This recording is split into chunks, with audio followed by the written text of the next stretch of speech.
Tonight, the battle begins. The campaign is officially underway for Saskatchewan's 30th general election. It's quite challenging. This newcomer to Saskatchewan says he's moving to Ontario. Experts say a drop in immigration and a lack of retention is the problem. What you need to know as respiratory illnesses start their seasonal spread and when you can get your vaccines. This is CBC Saskatchewan News.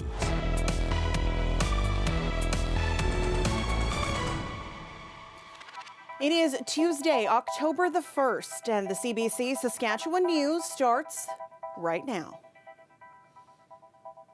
Hi there, thanks for watching. And they're off. The Saskatchewan Provincial election campaign is finally and officially underway. Today, Scott Moe asked the Lieutenant Governor to dissolve government. Moe and his main counterpart, Carla Beck, kicked off their campaigns, and Adam Hunter has the details. Making life more affordable for Saskatchewan people. It's part of our plan for a strong economy and a bright future. Thank you very much, everybody. Let's hit the campaign trail. Saskatchewan Party leader Scott Moe started the election campaign Tuesday morning at the campaign office of Paul Merriman in Saskatoon. In front of party supporters, he made his first promise. Moe says if re-elected, his government would reduce personal income taxes.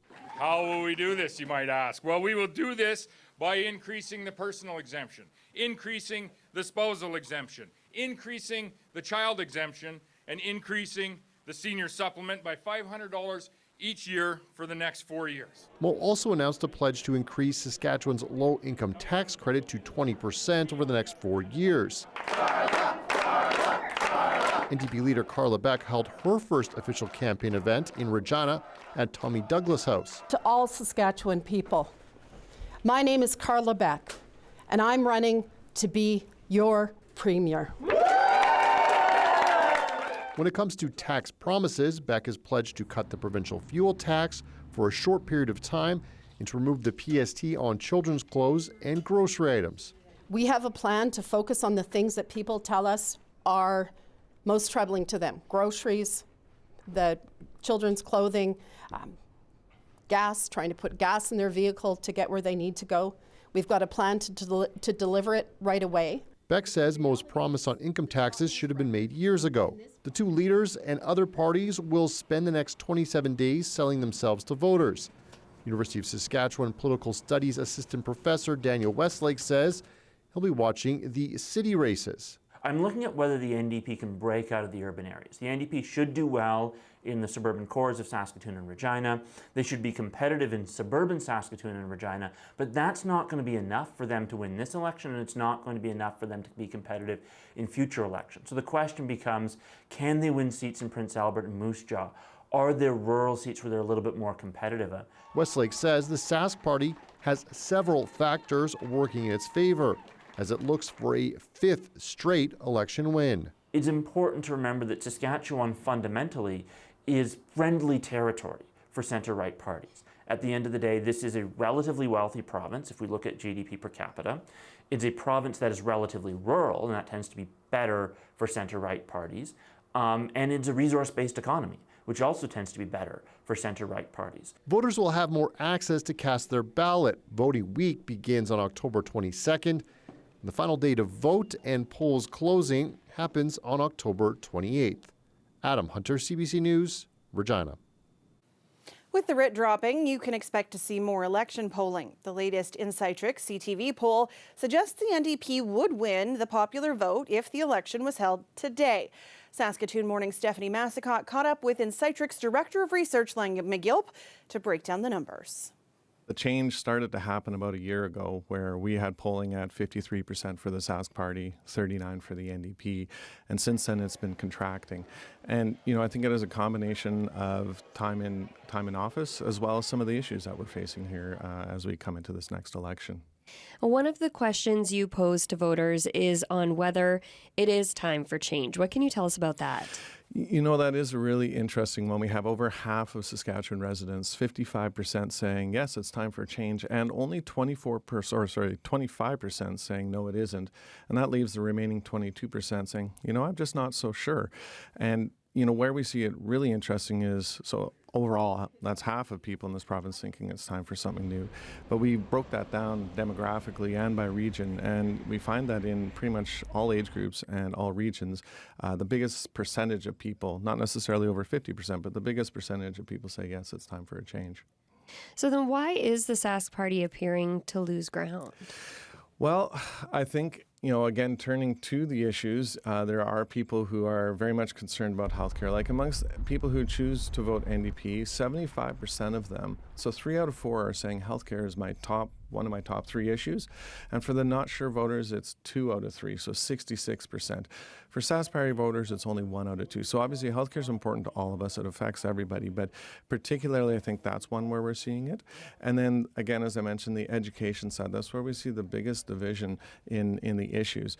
56% of NDP voters say education is in my top 3, whereas only 19% of Sask Party voters are feeling that way. So I think people who feel passionate about those topics might be looking to move from the Sask Party. And of course, we will have full election coverage over the next month. You can stay up to date on our website at cbc.ca/Sask. Now, election aside, people have also been waiting for October 1st for another reason. Today, the minimum wage in Saskatchewan goes up by $1.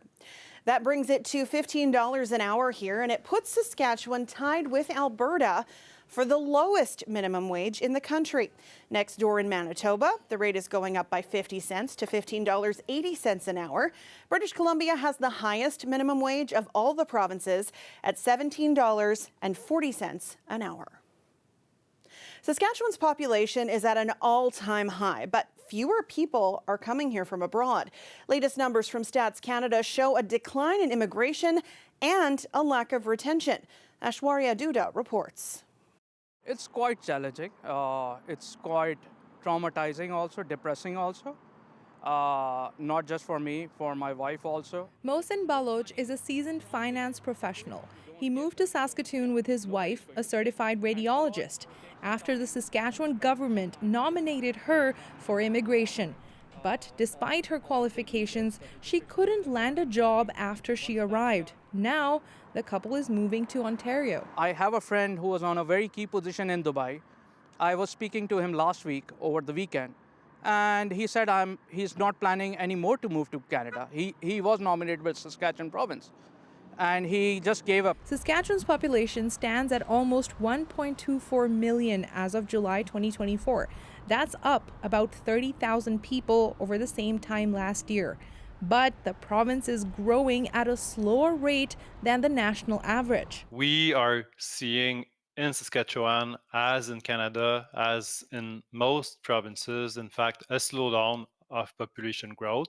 I would say we're seeing the start of a slowdown of the population growth. Let's break it down. In the second quarter of 2024, Saskatchewan welcomed about 7,700 newcomers from abroad, a 20% drop from the 9,600 who arrived during the same period last year. As for interprovincial migration, Saskatchewan lost more people to other provinces than it gained, down just over 1,500 people. Most went to Alberta. I spoke to other highly skilled immigrants who say barriers related to getting their credentials recognized, getting their permanent residence, and racism are forcing them to leave. A push from Ottawa to clamp down on the number of temporary residents could also hurt population numbers even more. We're trying to manage immigration levels and the impact that it might have on our infrastructure. But on the other side of that same coin is we need to be very careful in terms of looking how that might impact on the economy. They want more people to move into Saskatchewan, so the economics of Saskatchewan province can grow, more tax collection and everything. But that's only possible when they are able to retain people. It's too late for Baloch. He's headed east. Aishwarya Duda, CBC News, Saskatoon. After the weather dramatically flipped after the weekend, more people will start finding themselves indoors, and transmission of respiratory illnesses will start to climb, things like cold and flu. Saskatchewan's Chief Medical Health Officer says COVID-19 doesn't actually fall under seasonal illnesses yet.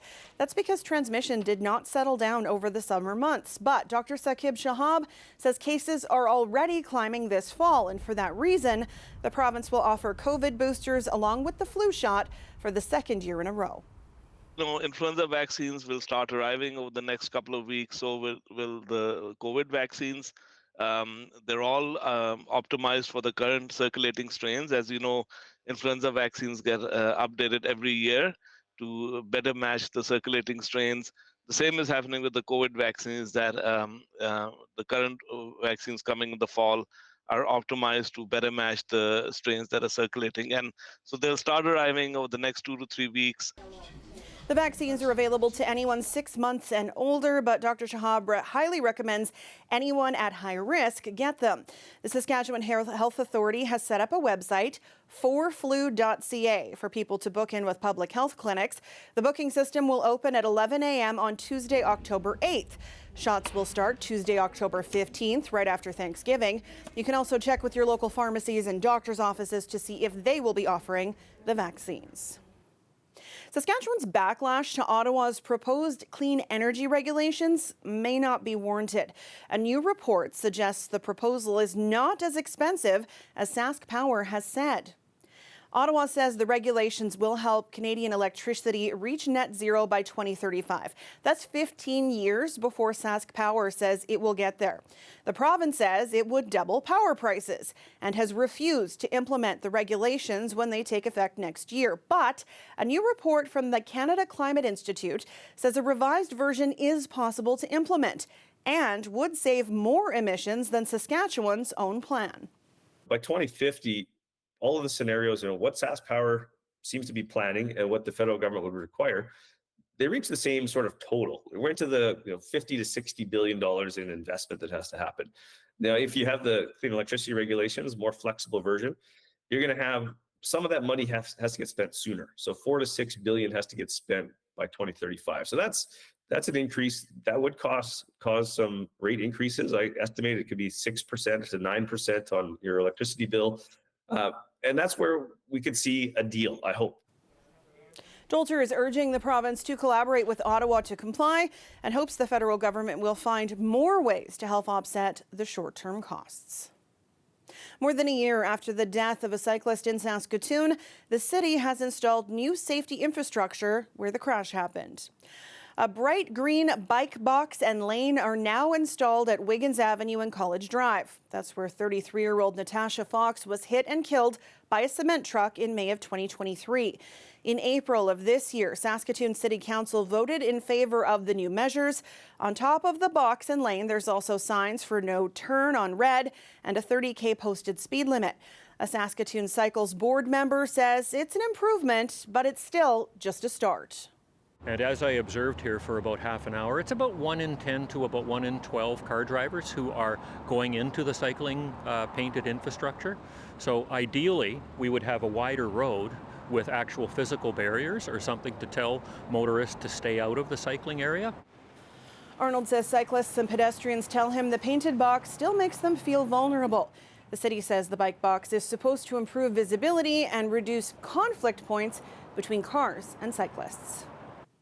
Regina City Council will once again provide one of its troubled municipal corporations with millions of dollars in funding. The City of Regina will give Real another $4 million. Regina Exhibition Association Limited, or REAL, has been in financial trouble for years.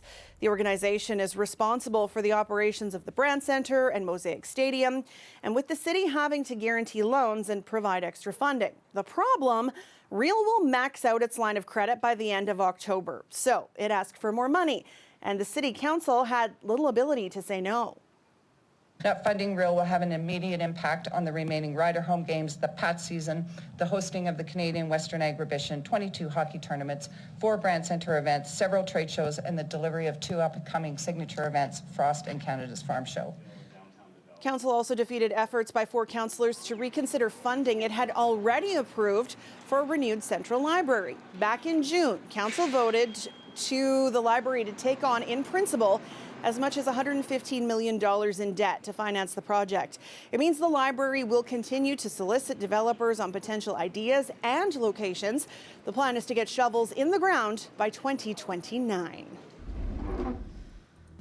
Well, how quickly we changed from summer to fall in Saskatchewan, but these geese in Regina's Wascana Creek do not seem to mind. But maybe we could do a little something about the wind? Ethan will have your full forecast for us after the break. Stay with us.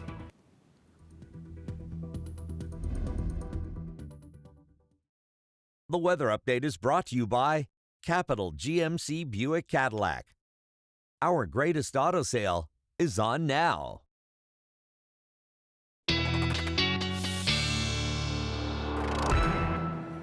Welcome back. Our weather specialist, Ethan Williams, joins me now. If the cooler temperatures didn't smack you, the wind certainly did. Yeah, we had very strong gusts yesterday in particular. Today, a bit breezy as well. Thankfully, not quite as strong at times as we saw yesterday. Environment Canada recorded a few of those peak wind gusts, and Estevan, you came out on top, nearly 100 kilometers an hour at one point yesterday afternoon. Shaunavon over 90 kilometers an hour. A lot of locations, more than what you see here actually, falling within the 80 to 90 kilometer an hour range, including Regina at 80. Manitoba actually beat us out though. One location there seeing a gust over 100 yesterday afternoon. Now temperature-wise, of course, that cold front was what brought the wind, but it also has dropped the temperatures down a bit as well. Daytime highs today kind of depended on where you were. In the north of the province, we had only single digits. Parts of central Saskatchewan getting as well as the mid-teens today, but a warm-up in southern parts of the province, especially closer to the international border. We did manage to make it into the 20s in places like Val-Marie and Maple Creek, and that was because the sun came out for a part of the day today in that far southwest part of the province. But cloud cover dominating our weather picture for most of us through the province today. That is something that is probably going to be sticking around for most of us overnight. And in fact, a little area of low pressure is going to bring some rain to parts of central Saskatchewan as we head through the overnight hours. Late this evening around Saskatoon, that's going to skirt along basically the Yellowhead corridor. Regina and the southeast, we could catch a few sprinkles overnight tonight. But further north with cooler temperatures, those sprinkles could turn into some snow flurries, particularly in far northern Saskatchewan. And those could migrate southward into the northern grain belt, including places like Prince Albert and Melfort, and maybe as far west as Lloydminster tomorrow afternoon. Meanwhile, the rest of south and central will get a sun-cloud mix tomorrow. Then we see this next little system skirting by early Thursday morning, and with temperatures dropping below the freezing mark for some of us, that is picking up a bit of flurry activity in the south, but we'll see if that comes to fruition.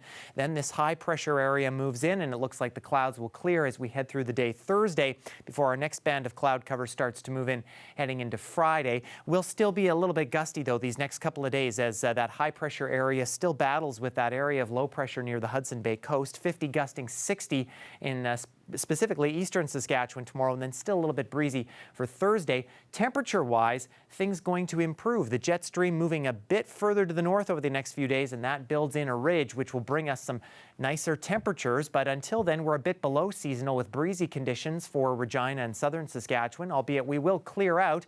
Yes, there's that minus temperature overnight on Thursday before things start to warm up again. Saskatoon, you may only make it to 10 degrees tomorrow with the chance of morning showers before clearing out into the afternoon, and a nice sunny Thursday for you before temperatures skyrocket back up above seasonal for Friday. So yes, a couple of below seasonal days here, Sam, but might not get the 30-degree weather we saw the other day, but the above seasonal conditions looking to make a return. We just hit October 1st and the negatives just boop, pop up. As if on cue. Thanks, Ethan. You're welcome. We're back with more news after the break.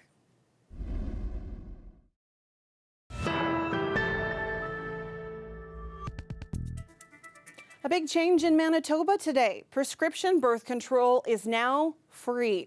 The provincial government is calling it a first step toward removing barriers to reproductive health care. Cameron McIntosh reports. Maddie Sigmundson and Amanda Hawthorne say it'll make a difference to them. Everyone I know, honestly, my age, that's something that they're taking, right? As of today, access to prescription birth control in Manitoba is free. Both see it as more than just a monthly cost eliminated. The cost thing, like not everyone can afford these basic necessities. It's kind of like menstrual products. It's just another thing on top of everything, and it's something that's so necessary and it's so like life-saving almost, right? Manitoba is the second province to do this. BC was first. It'll cover about 60 common birth control methods, including the pill and intrauterine devices.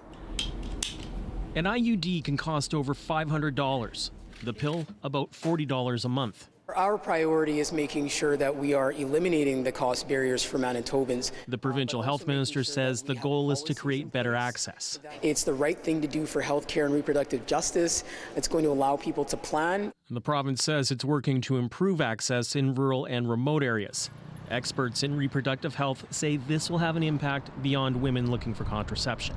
This isn't only about contraception. This is about managing periods, other symptoms that can come with hormonal changes, managing acne, dysmenorrhea, so painful periods. Manitoba's plan comes in advance of a promise from the Trudeau government to include contraceptives in a national pharmacare program, which is currently before the Senate. Reproductive health advocates say Manitoba and BC are making a national plan more likely. We really hope that having two provinces do that will help to bring other provinces to the table as well. The provincial government is calling this a first step and says coverage may be expanded if a national pharmacare program gets passed. Cameron McIntosh, CBC News, Winnipeg. The federal Liberals have dodged another bullet. As expected, a second Conservative non-confidence motion has been defeated in the House of Commons. But now the Bloc has given the government an ultimatum.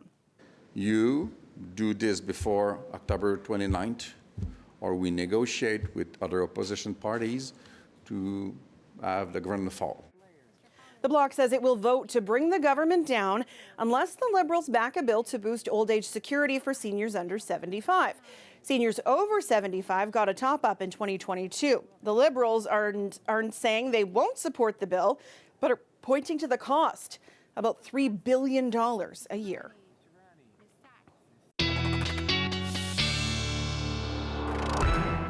And Ethan is back with one last look at your weather. And still a little bit unsettled tonight. Regina, I think, will still be cloudy around midnight. The winds dying down for us overnight, but will start picking up again tomorrow morning. Mix of sun and cloud by 8 a.m. after a chance of showers overnight. And then as we get into the afternoon, that's when those winds really start picking up. 50 gusting 60 at times. Won't get much higher than 12 degrees tomorrow, but we are looking for the sun to come out at least. Saskatoon again, some showers later this evening. May still be lingering at times by midnight, but then things clearing out by the morning hour again. Things will be a little bit breezy and may not even be above the 10-degree mark by the time we get to the noon hour, although those warmer temperatures, Sam, are coming again down the road. All right. Thanks, Ethan. You're welcome. And that is it for us tonight. For news anytime, you can head to cbc.ca/Sask. That includes the latest election coverage. You can also subscribe to our YouTube channel or download the CBC News app. Thanks so much for watching. Have a great night.